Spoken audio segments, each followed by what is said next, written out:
Hello, this is a presentation about xTerior. xTerior is a package for doing exterior calculus in the Wolfram language. Well, exterior calculus has many applications in mathematics and physics. For example, Stokes' theorem, which is the fundamental theorem of calculus in any dimension, topology of differentiable manifolds, the Ram theorem, Cartan structure equations, and then gauge theories in physics, which can be naturally written in terms of differential forms.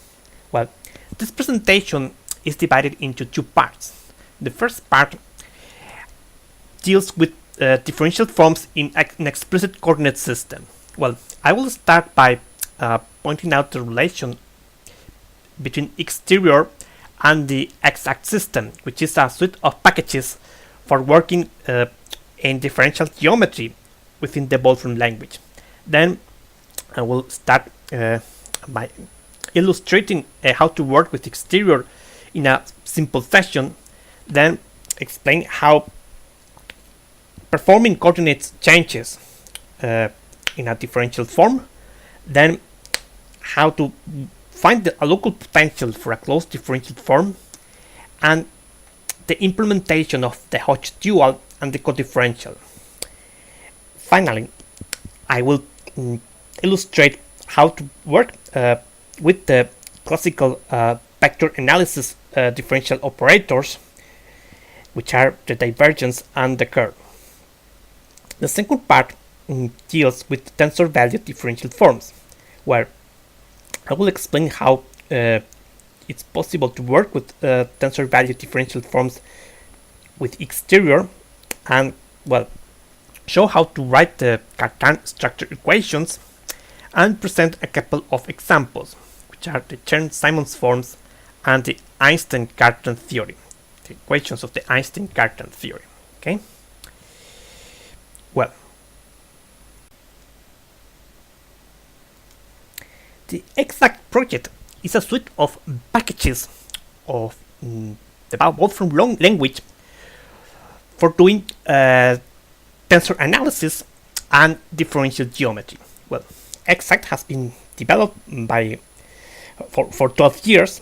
It has more than 500 commands and 35,000 lines of Wolfram language code. More than 170 papers are now using xAct, and well, there's a forum about xAct which now has more than 1,500 posts. Okay, well, this is the structure of the xAct project. As I said, well, this is a suite of packages, and well, there are some of them which can be thought as the kernel of the system, and are those here in yellow. Okay, so well, you see that there are packages for different purposes. Well, for example, here we have packages for working with component tensor algebra. We have packages for working with perturbation theory. We have packages for working with spinor calculus in general relativity. We have packages for working with symmetrized tensor expressions. And well, that is where xTerior sits. Okay. Well, you can find full information about xAct and its structure here in this our web address. Okay. Well, now after this introduction, let us start working with xTerior. Well, first we have to load xTerior in our Mathematica session. Well, this is the standard way of loading packages within Mathematica.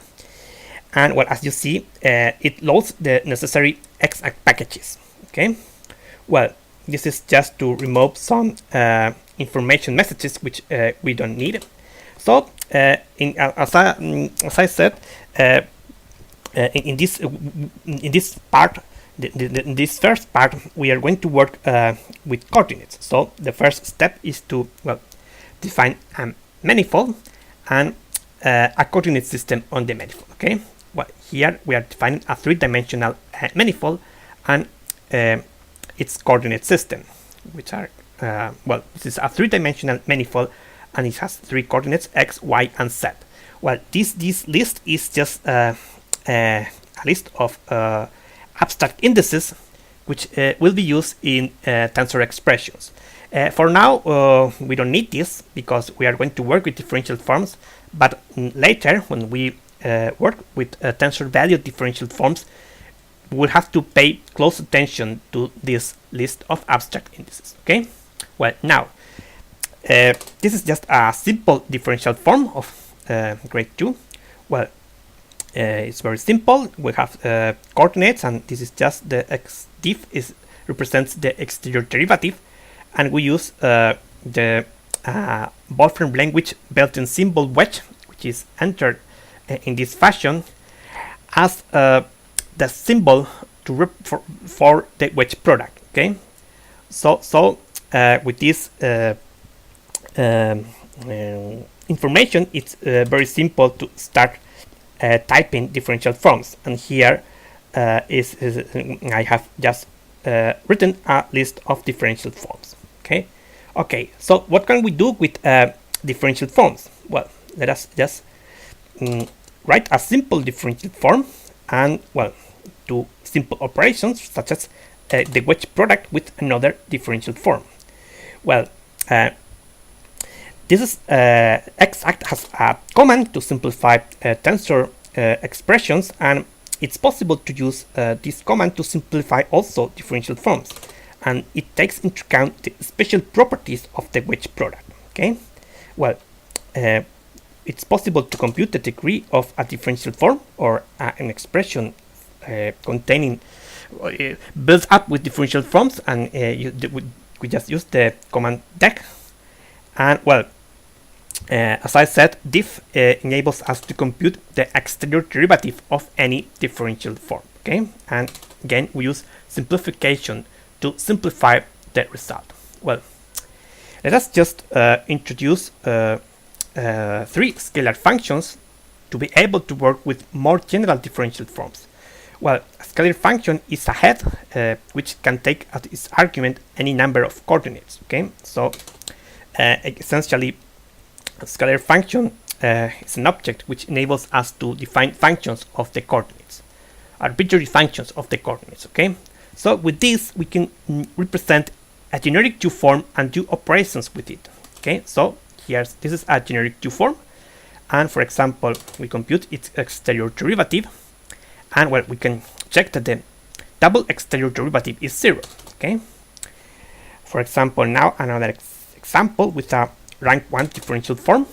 Again, computes its xTerior derivative and simplify. Okay, when we work in the Euclidean space, okay, then we know that this expression is essentially the curl of a vector field, defined by fx, fy, and fz. Okay, we can just check this with the Mathematica command curl, and also the xTerior derivative of two form in Euclidean space is essentially the divergence of the vector field. Okay, so well, you see that it's very easy to define a coordinate system in a differentiable manifold and start working with differential forms written in that coordinate system. Well, suppose now that we introduce another coordinate system in our manifold, then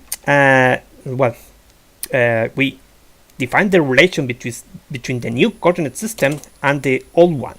Okay, well, you just recognize here the standard relation between Cartesian coordinate and spherical coordinates. With this, we can change coordinates very easily on a differential form. Okay, for example, suppose that we have this differential form written in Cartesian coordinates, then it's just simply applying the rule which gives the change of coordinates and doing a simplification to obtain the differential form written in the new coordinate system. And again, another simple example, we have these three differential form then just apply the rule and do a simplification, and we get the same differential form but in another coordinate system.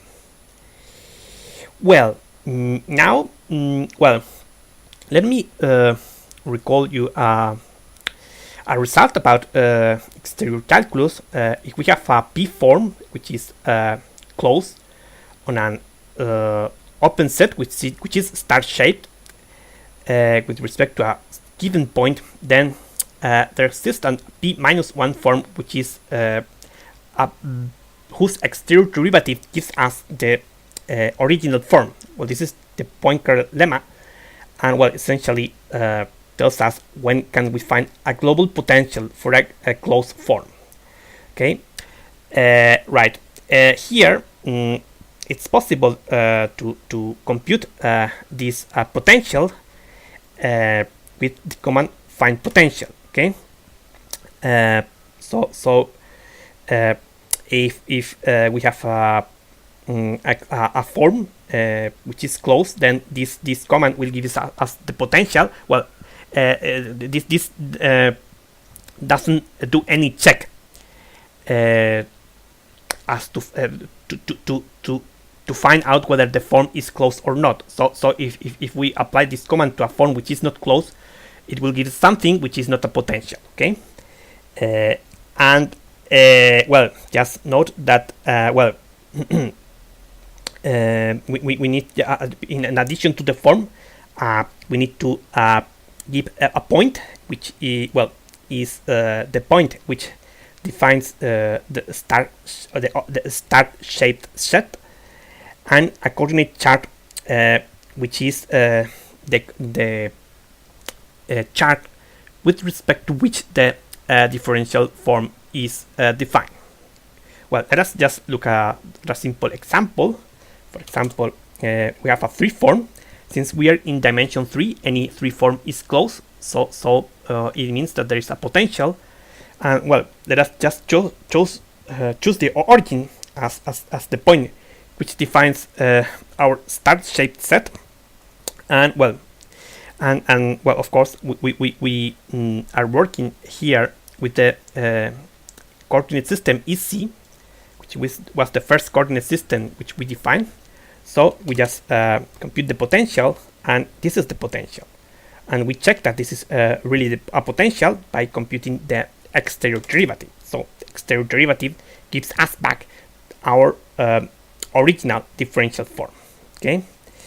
Of course, if we change the reference of our star-shaped set, then we will get a different potential, but again, the xTerior derivative of the potential gives our original form. Well, just recall that a potential is not uniquely defined. We have a bit more involved example. Just take a 3 form like this one. Again, this is closed because it's a 3 form in a 3-dimensional manifold. So we can compute its potential. Again, we take the origin as the point as the defining point of our star-shaped set, and well, again, we check that the differential of the potential, the xTerior derivative of the potential gives us the original differential form. Well, let me point out that if we have any differential form which is not necessarily exact, then we have this identity. Okay, so the xTerior derivative of the potential plus the potential of the xTerior derivative is equal to the differential form. Well, of course, this identity only makes sense in a star-shaped set. So that's what we have to give here a reference point. The reference point which defines the star-shaped set. Let us just check the identity in a particular case. We take a 2 form, and well, just replace this form in the identity. Okay, with of course doing the appropriate replacements for the coordinate system and the reference point. So we get this, but just by doing the simplification, we conclude that the identity is fulfilled identically. Okay, so well, up to this point, we all what we have shown can be done in a differential manifold with a coordinate system. But now, for what comes next, we need an additional structure, and this is a metric. We need to introduce a metric in the manifold. So if we have metric in a manifold of dimension n, then it's possible to define in the set of differential forms on the manifold the Hodge operator and the codifferential.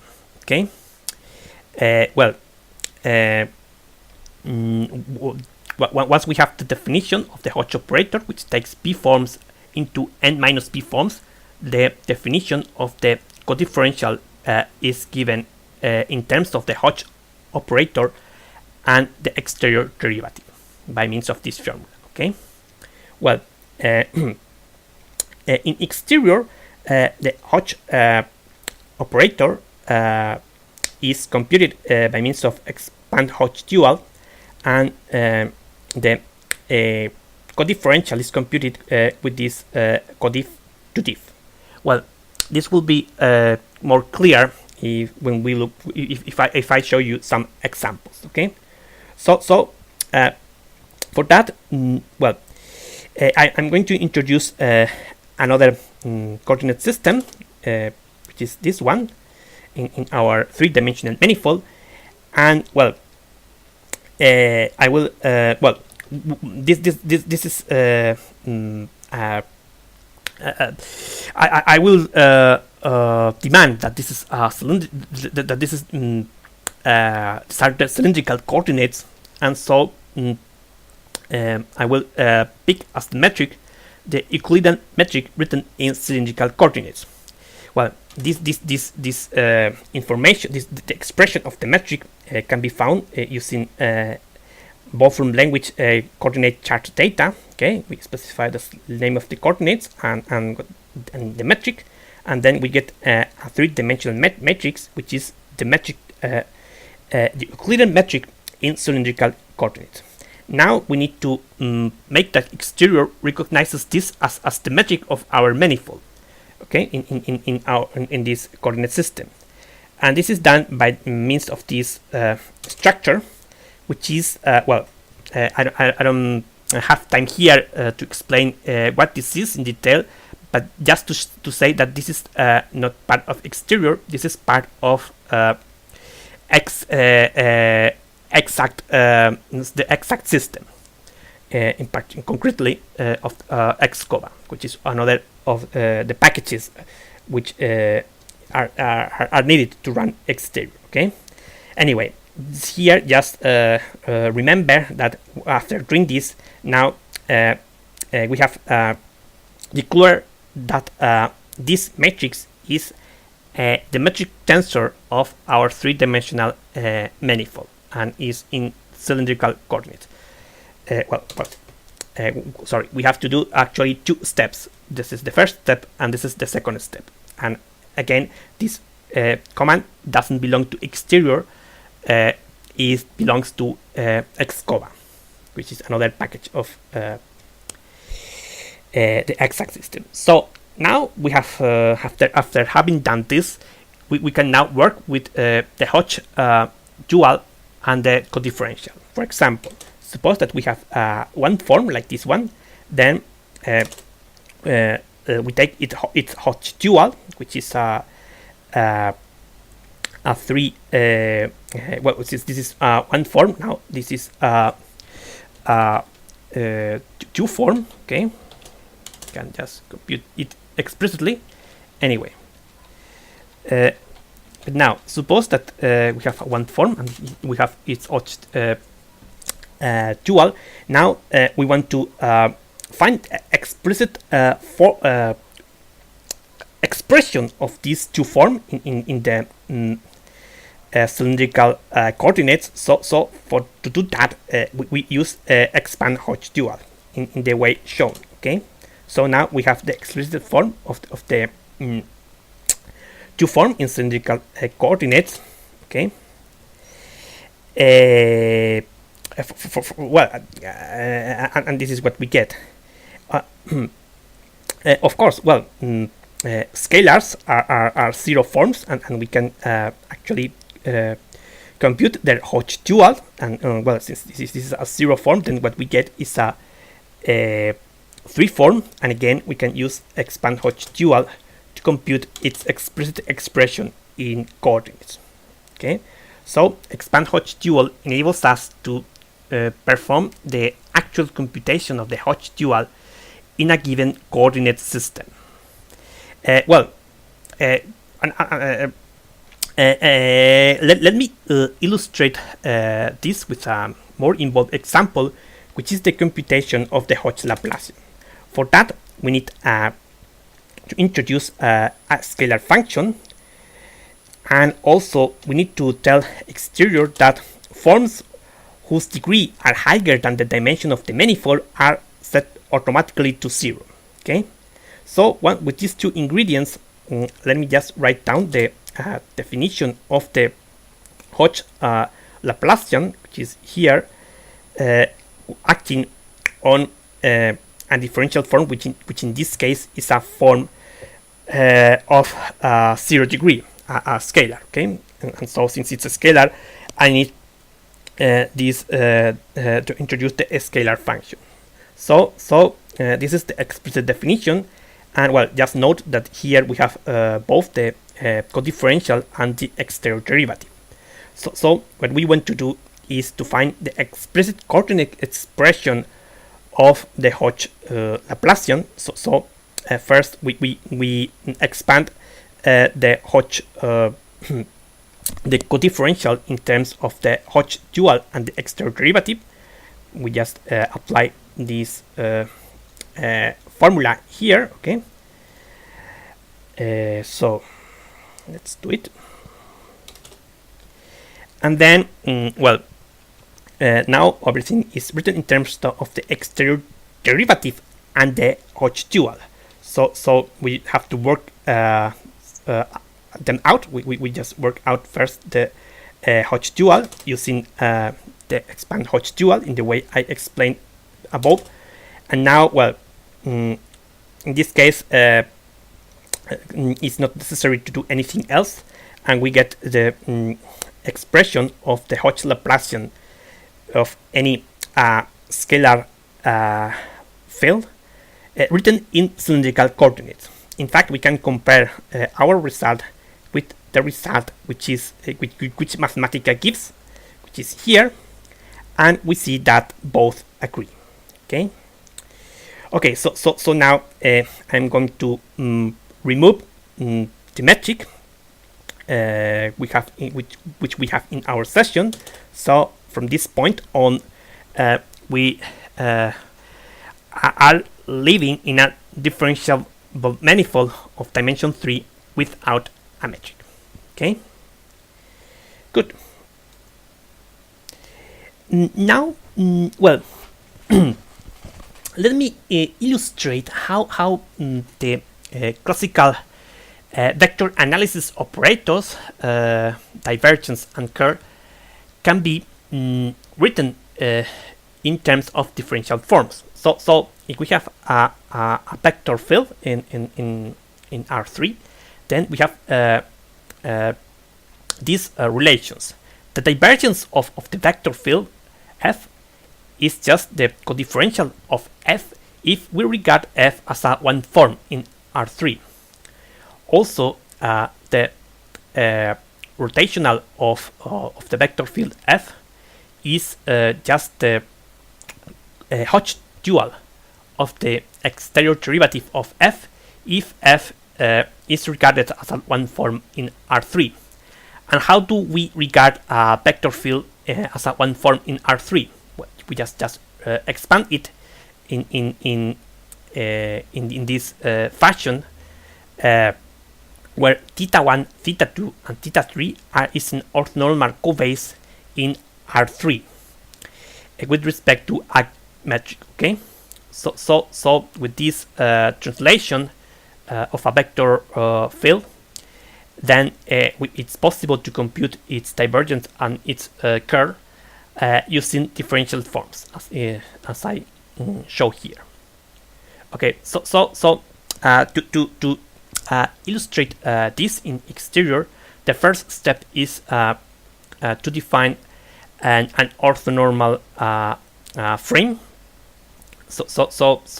And so how do we do that? Well, first we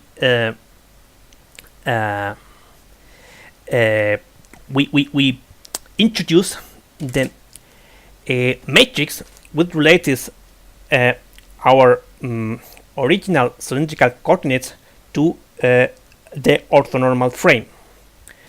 So this is this matrix, which can be seen here.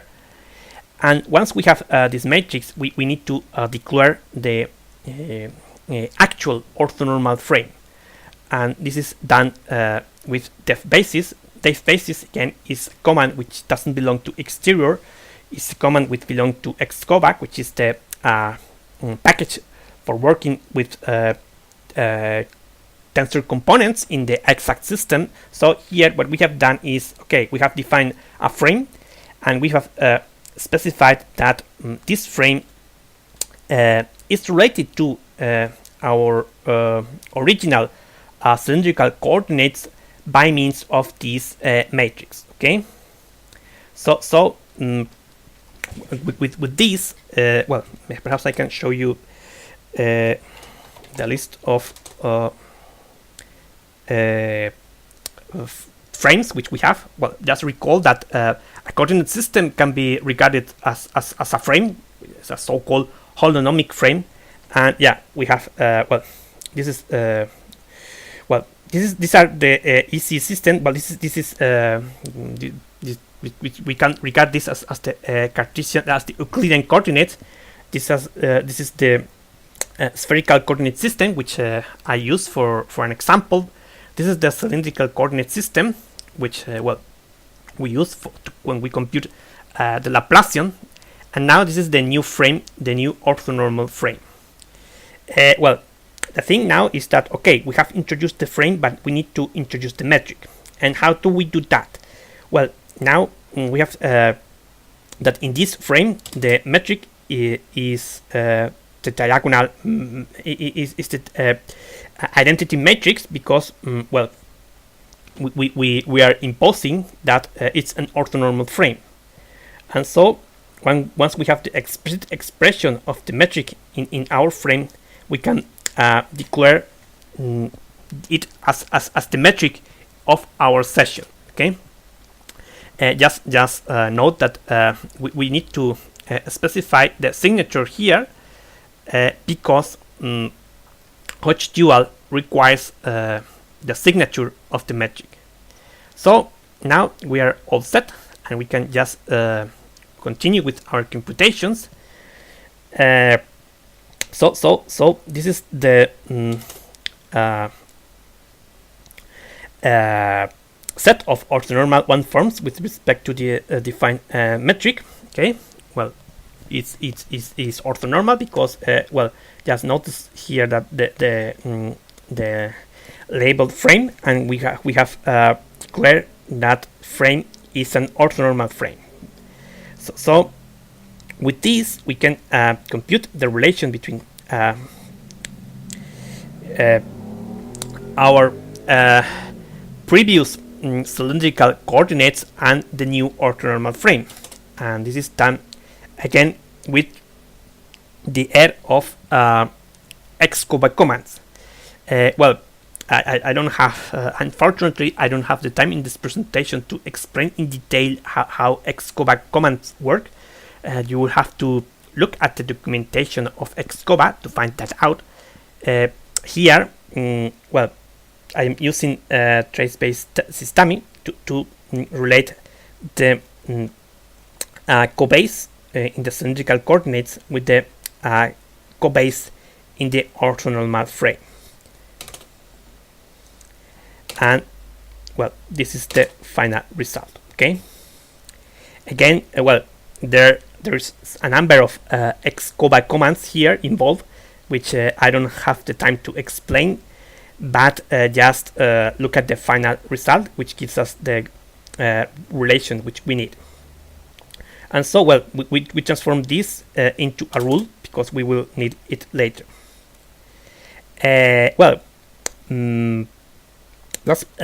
Before doing the actual computation of the divergence and the curve, just note that with when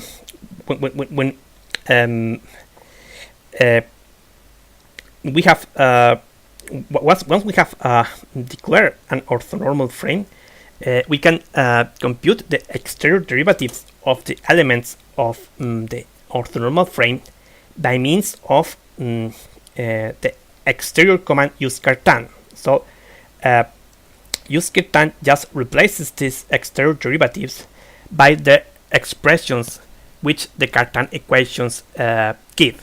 And of course, for this to work, we need, of course, we need first to have specified that that there is a connection. In this case, since we have defined an orthonormal frame and a metric, then of course there's a natural connection, which is the Levi-Civita connection, and well, it's specified here.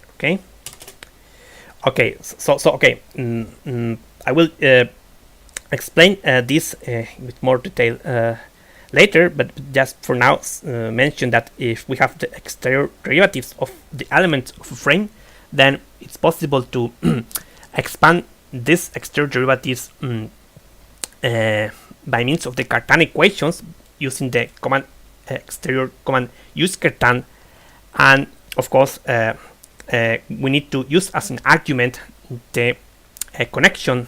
We need to use as an argument a connection, and in this case we are using the connection which comes from our orthonormal, or our metric, the metric which makes this frame this orthonormal.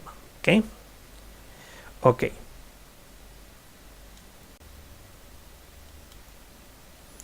Well, let us now show how it's possible to compute divergence. Well, so we need a 3-vector field, and so for that we again introduce scalar functions, which will play the role of the components of the vector field. And well, as I said, we need one form written in the orthonormal covariance. So as I said before, the divergence of this vector field corresponds to the codifferential of this one form. So this is just its definition, and well, the computation now is similar to the computation which we did when we computed the Hodge Laplacian. So we just have to expand the codifferential in terms of the Hodge dual and the differential, and now work out the Hodge duals. Just note that here we have Hodge duals of the elements of the orthonormal covariance, and also we have xTerior derivatives of the cylindrical coordinates. So first we expand the Hodge duals, and then we write the xTerior derivatives of the coordinates in terms of the elements of the covariance. And now, well, we just show this intermediate expression. We just see that everything is now in terms of the orthonormal covariance, but we still need to work a bit further, because we need to compute the xTerior derivatives of the covariance elements, and for that we use Cartan. We use the Cartan equations as I explained before. And now all that remains is to work out the Hodge duals, which we have here. Okay, and again for that we use a sponge Hodge dual, and this is the result: divergence of vector field in cylindrical coordinates, and well, we can compare with the mathematical result, and we see that both agree. Okay, now the orthonormal, the rotational. No, then well, just again, it's take the one form, and well, this is the Hodge dual of the xTerior derivative, and well, computation is similar. Well, we have xTerior derivatives of the coordinates, which we need to write in terms of the elements of the orthonormal covase, and then well, use the Cartan equations to compute the xTerior derivatives of the elements of the orthonormal covase, and finally expand the Hodge dual. Well, we just collect the elements of the orthonormal covase, and this is the result. And again, we can compare it with a mathematical result, and well, we can check that both agree.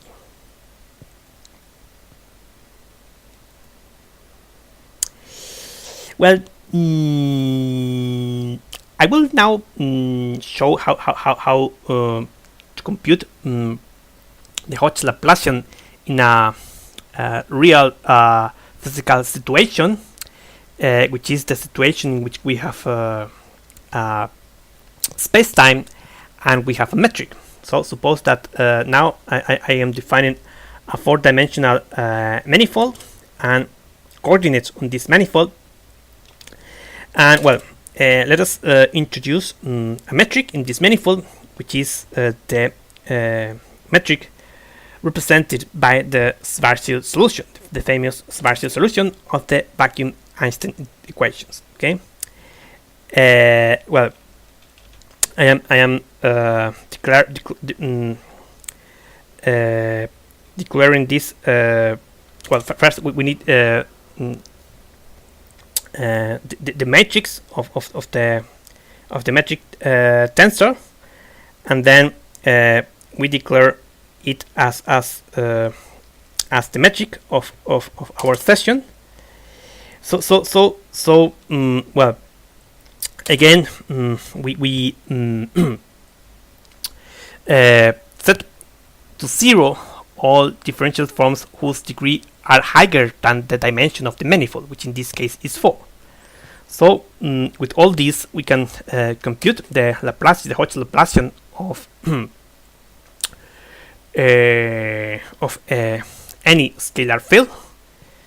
In this case, this is the expression, and well, the computation is similar as before. We have to expand the codifferential and then expand the Hodge duals and simplify. Okay. Well, now I cannot compare with Mathematica because Mathematica doesn't have this information stored. But well, given that before we obtain an agreement, we can expect that this is the correct result. Okay. Okay. So this finishes the first part of the presentation.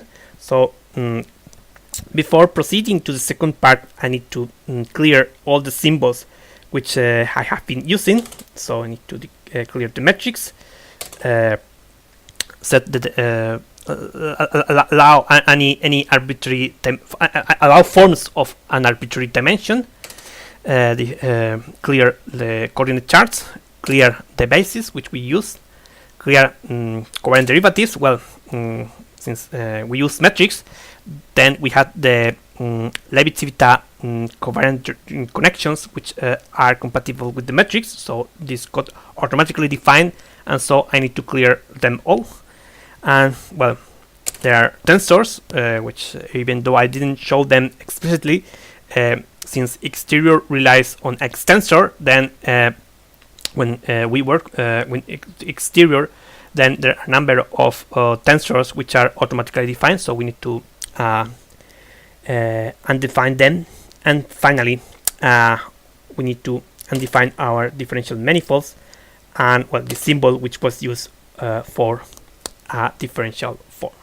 Okay.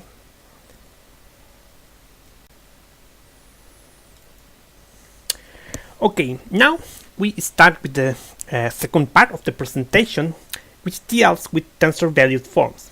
Well, xTerior relies on xTensor, which is a fast manipulator for tensors in index notation. So what this means is that we can take advantage of all the capability of xTensor to manipulate index quantities. And an example of an index quantity is a tensor valued form. Okay, so let us introduce a differentiable manifold of dimension dim. Now dim is a symbol, so we are not fixing the dimension. Remember this list, which I mentioned at the beginning. Well, this list is the list of abstract indices which we use in our indexed quantities. For example, now we have a manifold, and then we can introduce a tensor in the manifold. Tensor is an index quantity, and note for that we use indices of this list. Okay, we can specify an arbitrary symmetry for the tensor, and here to simplify tensor expressions, taking into account the symmetries, we use canonical, which is the canonicalizer of tensorial expressions of xTensor. Okay. Well, a particular a case of tensor is the tensor which has no indices, and in this case this is just a scalar field. For example, coordinates are scalar fields. Well, the point is, well, okay, all this is independent from xTerior. This is just tensor algebra, which one does with xTensor. Here, the point is that xTerior enables us to work with tensorial quantities, which in addition are differential forms. So, for example, here we introduce a rank 2 tensor, which is a degree 3 differential form, okay, and is symmetric in these two indices. The way of introducing tensor value differential forms is with def form, which now is a command of xTerior. And once we have a tensor value differential form, then we can use which product to do a product of these index quantities, and to canonical knows how to deal with the wedge product. Okay. Well, this is actually, well, to canonical can be used in any situation. Either when we have indexed quantities or when we don't have them, as happens here. Okay. Okay. So this was a very simple introduction to tensor valued differential forms within the context of xTerior. The way of working is the same as what one does with xTensor, but now we have all the tools which we use in xTerior. For example, one of these tools is the notion of covariant derivative. This is a covariant derivative.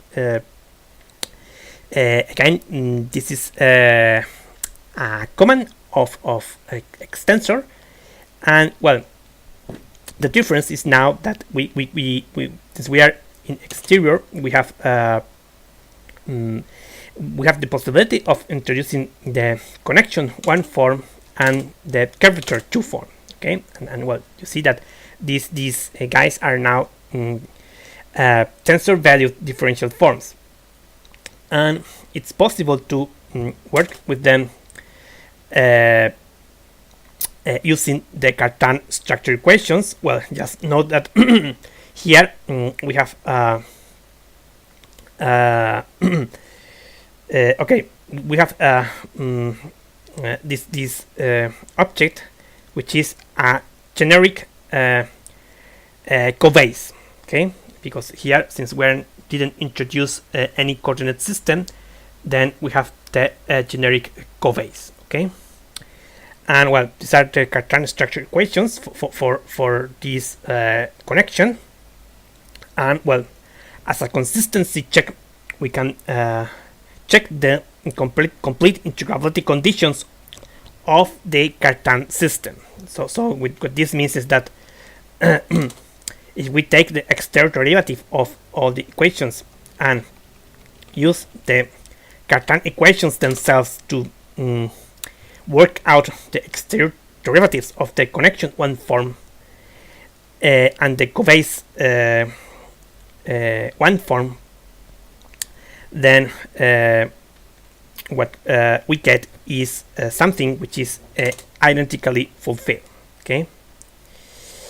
Well, in fact, xTensor can work with arbitrary vector bundles. So it means that we can define a vector bundle whose base is our differential manifold. And let's just note that a vector bundle requires an independent set of abstract indices, so we need to supply them when we define the vector bundle. And of course, we can define an arbitrary connection, covariant derivative on our vector bundle.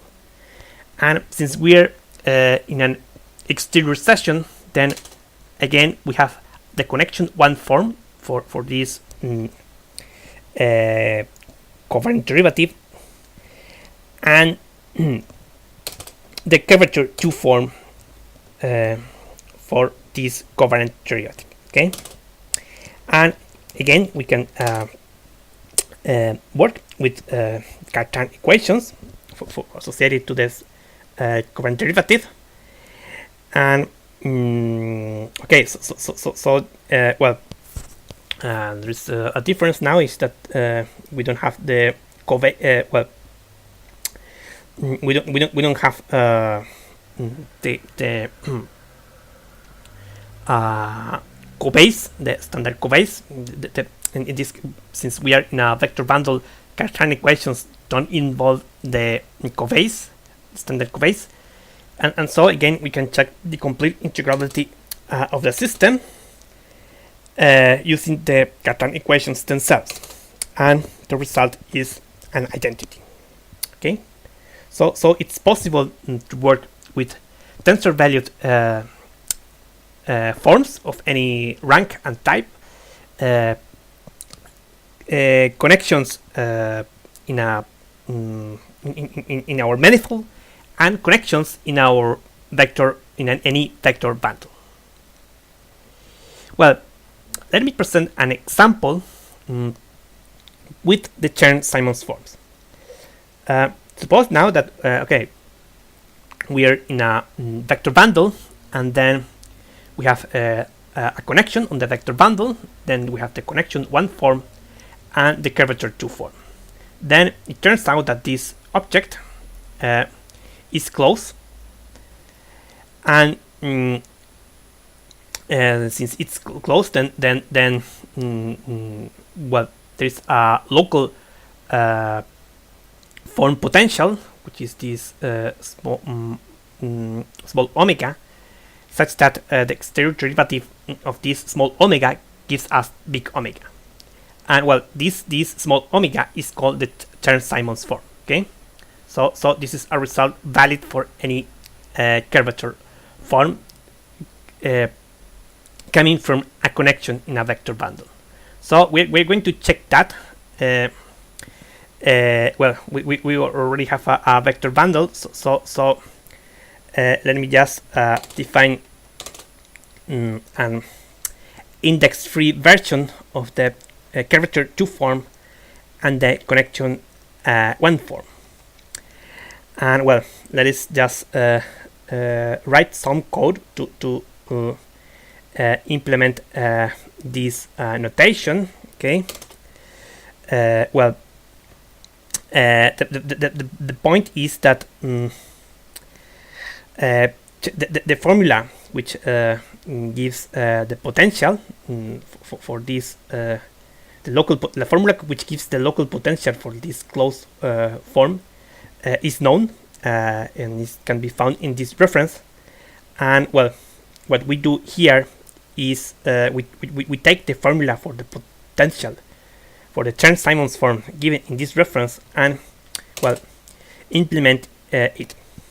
So for this, for example, if I the Chern-Simons form of degree 3 is given by this formula, which well we can write in index form, and well let us check that its xTerior derivative is what it's supposed to be, and for that we need to use of course the xTerior derivative and the Cartan equations to compute the xTerior derivatives of the connection 1 forms. Okay, so just do that and simplify, and well just see easily that this corresponds to this object. Okay, and okay, some similar computation for the Chern-Simons form of degree 5. The computation is similar. Okay, one gets more complicated expressions, but in the end they can all be simplified and we get what we are supposed to get. In this case we do an additional check and confirm that this is a closed form. So just take its xTerior derivative, again use Cartan equations, the xTerior derivative, compute the xTerior derivatives of the curvature forms and simplify. Okay, and so we confirm that this is a closed form as it has to be. And well, Chern-Simons form of degree 7 computation is similar. I'm not showing the intermediate expressions because now they are very big. I'm just showing the final result, and again this is just this expression in index-free form. And well, again we can check that xTerior derivative is 0. Okay, right. Now to finish, well, I'm going to present an example from the physics, which is Einstein-Cartan theory in dimension 4. Okay, the thing is that the Lagrangian of a physical theory can be given as the integral of the Lagrange density, and the thing is that the Lagrange density can be regarded as a 4 form in this case because we are in dimension 4. So to get the equations of motion of the theory, we just have to compute the variation of this form with respect to the independent fields which we have here. Okay, and then demand this condition.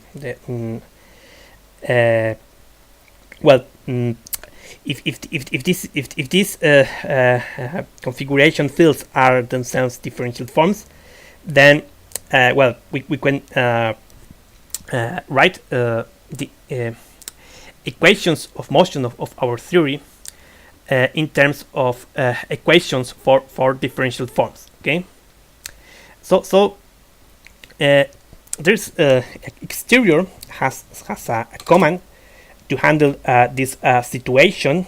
Okay, and it's form bar t. Well, just okay. So formality computes this expression for a Lagrangian, which is a differential form which well has the degree of the manifold, and which depends on a number of configuration fields which are themselves differential forms. So here we are taking the variational derivative with respect to one of the configuration fields, and the reason we need a metric is because well, one has to use the codifferential in order to be able to do an integration by parts, which enables us to compute the variational derivative. Okay, well, this is all standard. Okay, so the thing is that the variation will have terms like this one, and so we just want to have the variation of this field as outside any differential operator, and for that we just have to use integration by parts and the Stokes theorem, and well, this formula for integration by parts involves the codifferential. Okay, and of course the codifferential requires a metric. So sorry. So that's why we need a metric as an argument for this command. Okay. Anyway, let us well, of course, we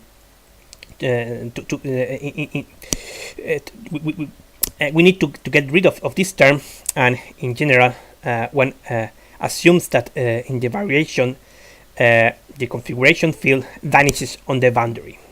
Okay, there are more general situations in which this is not the case, but in this application we are assuming that, and of course well, this command always assumes that. So this command can be only used for the cases in which the variation of our configuration fields are zero on the boundary of the integration domain. Okay, let us see an example. Now let us set the dimension of our manifold to 4. So and let us introduce a metric, which we will suppose it has torsion, and with this signature convention. Okay, so the signature convention corresponds to this list which we have here. Okay, so now we are the example is the is Einstein-Cartan theory, and so what we are going to do is we are going to obtain the equations, the Einstein-Cartan equations, starting from the Einstein-Hilbert Lagrangian density, which written in terms of differential forms takes this form. Okay, so this is the curvature to form, and this is the general coframe, and so this is the Lagrange density. Well, we can just write it in without Hodge duals, and so it gives us this expression. Well,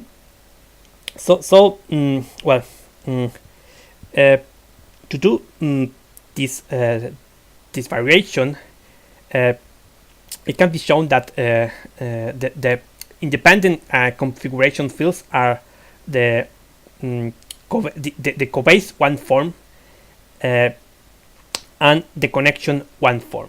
Okay, so they are the independent configuration fields, and well, the variation of the Lagrangian density with respect to this configuration fields gives us new tensor value differential forms, which we define next, and these are the energy momentum 3 form and the intrinsic angular momentum spin 3 form. Okay, so as I said, these are defined as the result of the variations of the Lagrange density with respect to the configuration fields. So let us first compute the variation with respect to the general coframe. So we use xTerior form var d, and this is what we get. And well, to get to write this expression in an easily recognizable form, we have to write expand this curvature to form in terms of the Riemann tensor, and well, do some manipulations here. Well, I don't know. Okay, well, let me just. Okay, well, I'm not going to show the intermediate steps, just explain a bit what I'm doing here. First is just write this to form in terms of the Riemann tensor. This is, well, maybe in this case I just show at least this step, because I think is interesting, because it illustrates a command of xTerior. So this expands this to form in terms of the Riemann tensor associated to the connection, and then, well, what we want is just want to get rid of this epsilon tensor, and to do that we just take the Hodge dual. I think I'm going to show also this intermediate step, because it's okay. And now, okay, well, we have this, and then we have the Hodge dual of this wedge product of differential forms. So well, and just use expand Hodge dual to expand it. Okay, and that what happens now is that, okay, we have epsilons. This Hodge dual gives us epsilons, which when multiplied with this other epsilon gives us a product of deltas, and this is what we have here. And now it's just doing a simplification with the standard xTensor commands. Okay, let's see if I'm able to. And okay, what we get here, well, okay, we get this, and then we get something which is written in terms of the Einstein tensor. So this is the first part of the Einstein equations, which is the relation between the energy momentum tensor and the Einstein tensor. Okay, so this is just written in terms of differential forms. But you see that here, well, we have the Einstein tensor. So if I replace the Einstein tensor by the energy momentum tensor, what I get is the standard definition of the energy momentum 3 form in terms of the energy momentum tensor. Okay, so that's why this is the first part of the Einstein equations. And now we have to compute the variation with respect to the connection. Well, but first we need to write our Lagrange density in terms of the connection one form, and so what we do is, well, we write the Riemann, the connection, the curvature 2 form in terms of the connection one form. Okay, so it's just well, one has okay, just show you exactly what is one is doing here. Okay, so okay, I think it's so okay, so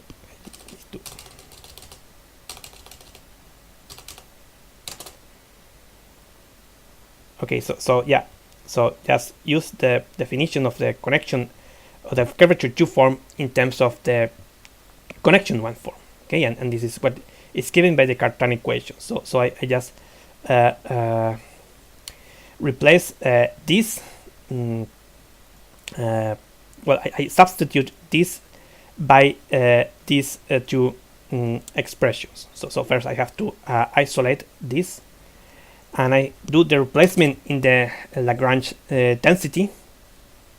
And now that we have written the Lagrange density in terms of the connection one form, it's now possible to compute the variational derivative. And so this is what we get, something complicated. And now what we do is simplify this expression by doing some manipulations. Well, the first is take Hodge dual of both sides. The game is the same as before. We just want to get rid of these epsilon things. So we do that by taking the Hodge dual. And then we work out the codifferential. And well, we need to use now Cartan relations to compute the xTerior derivatives, which we see here. But before that, we need to put the indices in the right position. And then we can just use Cartan, use the Hodge operator on both sides to, as I said, get rid of well, here we have the Hodge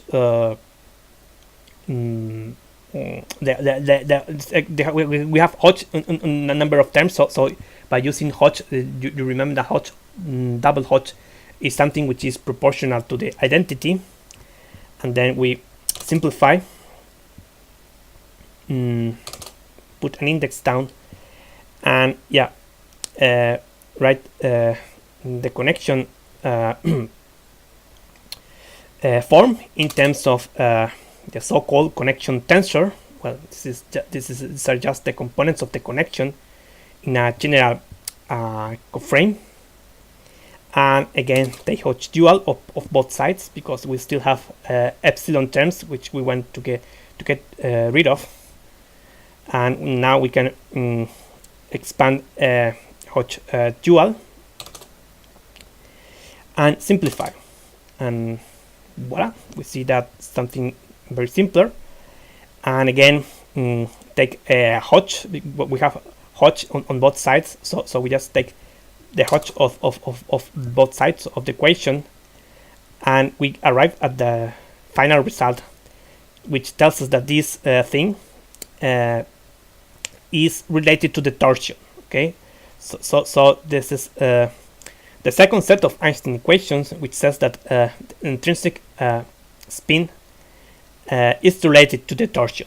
Well, if in general torsion is assumed to be 0, then we get that this quantity is 0, and well, in that case we don't need to take into consideration this second set of equations. Okay, right. So I have this example is non-trivial, and it illustrates how it's possible to use xTerior in the real world and in real physical applications. Okay, so if one studies Lagrangians of other more general theories, one could obtain the equations of motion in this fashion, right? Okay, so this is the end of this presentation. So in this presentation, I have shown how to work with xTerior using tensor value differential forms in any chart, any dimension, and well, with no reference to a chart at all. Okay, so xTerior can be improved in a number of directions. For example, one could try to incorporate the region framework, which of the Wolfram language. Okay, and there are cases in which find potential cannot find the potential because, well, it relies on the Poincare lemma, and this lemma requires the computations of integrals. And well, if the integrals are complicated, then find potential will not be able to find a potential. So in that cases, one could try to pursue other approaches. And well, for example, some procedures could be automatized. For example, I showed a couple of examples computing the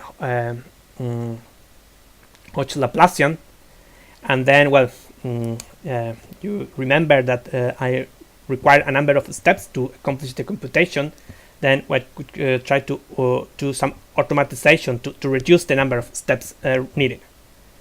And well, here, well, of course, xTerior algebra has the product as it's defined in product, but well, when can use the xTerior algebra as the base to define other algebras, for example, Clifford geometric algebra. And so one could develop an implementation of Clifford algebra, taking xTerior as the starting point. Okay, so that was all. Thank you very much for your attention.